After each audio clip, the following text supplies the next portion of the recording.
देवशयनी एकादशी व्रत कथा हर माताओं बहनों क्यों रखना चाहिए, आइए जानते हैं। आप सभी का स्वागत हमारे चैनल अनमोल विचार पर। मेरी प्यारी माताओं बहनों, ये कोई साधारण कथा नहीं, ये देवशयनी एकादशी की वो रहस्य भरी कथा है जिसमें भगवान विष्णु, भगवान शिव, माता पार्वती, गणेश जी, ब्रह्मा जी और देवर्षि नारद जी स्वयं उपस्थित होते हैं। अगर एक शब्द भी छूट गया तो हो सकता है भगवान विष्णु की कृपा आपसे रूठ जाए। तो मन से सुनो, शुरू से अंत तक एक भी पल मिस मत करना माताओं बहनों। ये कथा है श्रद्धा, भक्ति और देवों की लीला की, जिसमें कथा प्रारंभ होती है एक अद्भुत क्षण से। सावन की ठंडी ठंडी सुबह थी। कैलाश पर्वत की चोटियों पर बर्फ चमक रही थी। एक मंद हवा शिव पार्वती के आसन तक पहुंच रही थी। मां पार्वती शिव शंकर के चरणों में बैठी थी और बाल गणेश पास में बैठे खेल रहे थे। मां पार्वती ने भोलेनाथ से पूछा, नाथ, आपने कहा था कि आषाढ़ शुक्ल एकादशी को भगवान विष्णु शयन को चले जाते हैं, परंतु ये क्यों होता है और इस दिन का इतना महत्व क्यों है? तो शिव मुस्कुराए। उनके नेत्रों में गहराई थी। उमा, ये प्रश्न बहुत पुण्यदायी है। ये वो दिन है जब स्वयं श्री हरि विष्णु योग निद्रा में चले जाते हैं और समस्त ब्रह्मांड का भार शिव और ब्रह्मा को संभालना होता है। इस दिन को देवशयनी एकादशी कहा जाता है। आओ, मैं तुम्हें एक प्राचीन कथा सुनाता हूं जो स्वयं नारद मुनि ने ब्रह्मलोक में सुनाई थी। प्राचीन काल में नैमिषारण्य में एक राजा राज्य करता था। नाम था राजा हरिवंश। धर्मात्मा, सत्यव्रती और भगवान विष्णु का परम भक्त। प्रतिदिन सूर्योदय से पूर्व स्नान कर वो तुलसी दल अर्पित करता, विष्णु सहस्त्रनाम का पाठ करता और ब्राह्मणों को दान देता।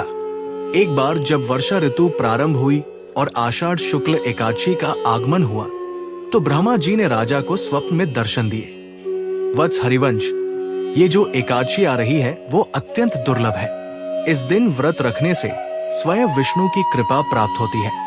इस दिन यदि तुम व्रत करोगे तो तुम्हें जन्मों जन्मों के पापों से मुक्ति मिल जाएगी। राजा हरिवंश जागे। उन्होंने तुरंत निश्चय किया, इस बार की एकादशी पर मैं उपवास करूंगा, रात्रि जागरण करूंगा और भगवान विष्णु को मन, वचन और कर्म से प्रसन्न करूंगा। जब राजा ने व्रत का संकल्प लिया तभी देवलोक में हलचल मच गई। नारद मुनि दौड़े दौड़े विष्णु लोक पहुंचे और बोले, प्रभु, पृथ्वी पर एक चमत्कारी बात हो रही है। राजा हरिवंश, जो पूर्व जन्मों में एक मांसाहारी राजा था, आज आपका परम भक्त बन चुका है और देवशयनी एकादशी का कठोर व्रत कर रहा है। विष्णु मुस्कुराए और बोले, हे नारद, ये व्रत ही ऐसा है जो मनुष्य के कर्मों को बदल देता है। इस व्रत के प्रभाव से ही नरसिंह नारायण बनता है। राजा ने उपवास किया, पूरी रात भजन किया। रात्रि में उसने देखा उसके महल में दीप जलने लगे, आकाश से पुष्पों की वर्षा होने लगी, तुलसी के पौधे से दिव्य प्रकाश निकलने लगा और प्रभु विष्णु स्वयं उसके स्वप्न में आए। राजा हरिवंश, तुमने मुझे प्रसन्न किया है। अब मैं 4 महीने योग निद्रा में प्रवेश करूंगा, परंतु जब भी कोई मेरा स्मरण इस एकादशी पर करेगा मैं उसकी पुकार सुनूंगा। इतना कहकर भोलेनाथ ने पार्वती की ओर देखा और बोले, उमा, इस व्रत को करने वाला मनुष्य पुण्य का अधिकारी बनता है। एकादशी का व्रत न केवल स्वयं विष्णु के समीप ले जाता है बल्कि जन्म जन्मों के पापों से मुक्ति दिलाता है। मां पार्वती ने हाथ जोड़कर कहा, नाथ, मैं भी इस व्रत को करूंगी और सभी देवियों को प्रेरित करूंगी कि वे भी इस पुण्य को प्राप्त करें। माताओं बहनों, जैसे ही भगवान विष्णु शेषनाग की शैया पर योग निद्रा में लीन हुए, देवलोक में एक विशेष सभा बुलाई गई। ब्रह्मा जी ने कैलाश पर्वत पर शिव जी को आमंत्रित किया। वहां नारद जी, इंद्रदेव, देवगण, ऋषिगण सभी उपस्थित थे। ब्रह्मा जी बोले, भगवान शिव, जब तक श्री हरि विश्राम में रहेंगे तब तक सृष्टि के संचालन की जिम्मेदारी हम सभी पर रहेगी। क्या आप ये भार संभालने को तैयार हैं? शिव मुस्कुराए बोले, हे ब्रह्मदेव, ये सृष्टि हरि की लीला है। जब तक वे योग निद्रा में लीन है, मैं तांडव नहीं सृजन करूंगा। पार्वती और गणेश के संग मैं स्वयं धर्म की रक्षा करूंगा। उसी समय पृथ्वी पर एक असुर जन्म ले चुका था। नाम था निकुंभ। वो पूर्व जन्म में एक राजा था जो एकादशी का मजाक उड़ाता था। अब असुर योनि में जन्म लेकर हरि भक्तों को सताने लगा। राजा हरिवंश, जो अब एक पूर्ण विष्णु भक्त बन चुका था, अपने राज्य में भक्ति का प्रचार कर रहा था। निकुंभ को यह सहन नहीं हुआ। उसने राजा के नगर में उपद्रव मचाना शुरू कर दिया। मंदिर जलाना, तुलसी पौधे उखाड़ना और एकादशी का अपमान करना। यह सुनकर कैलाश पर पार्वती जी चिंतित हो उठीं। नाथ, ये तो अधर्म की चरम सीमा है, कोई तो इसे रोके।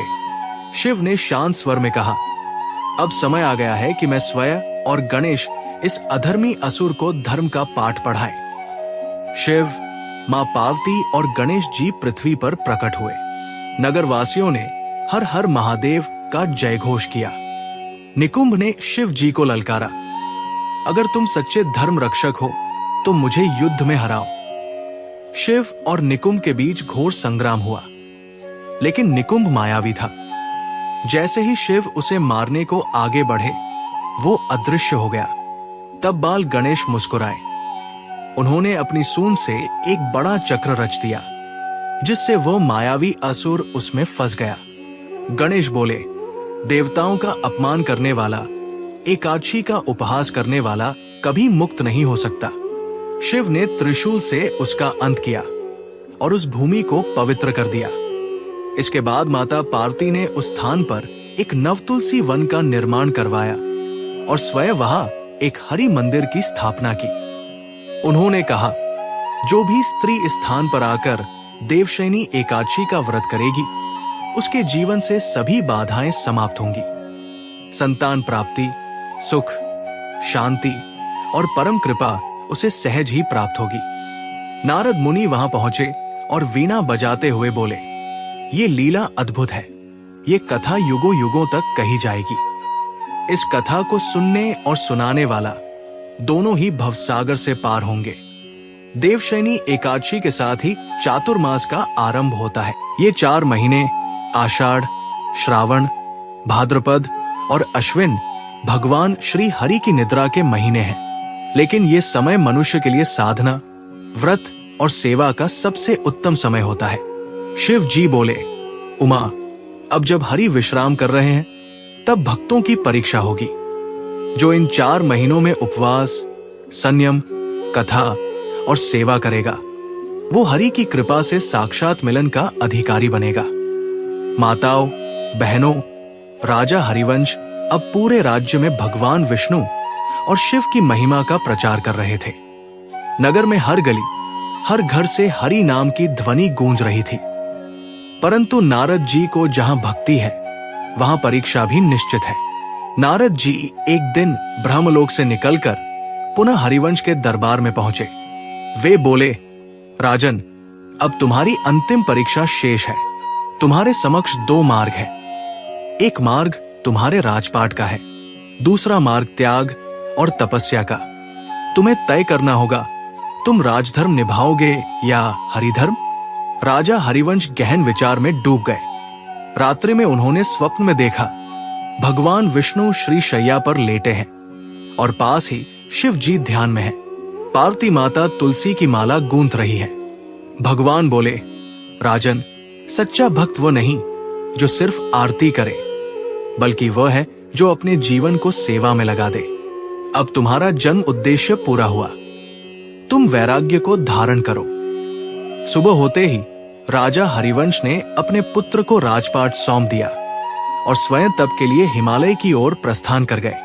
रास्ते में वे कैलाश पहुंचे, जहां शिव पार्वती ने उन्हें दर्शन दिए।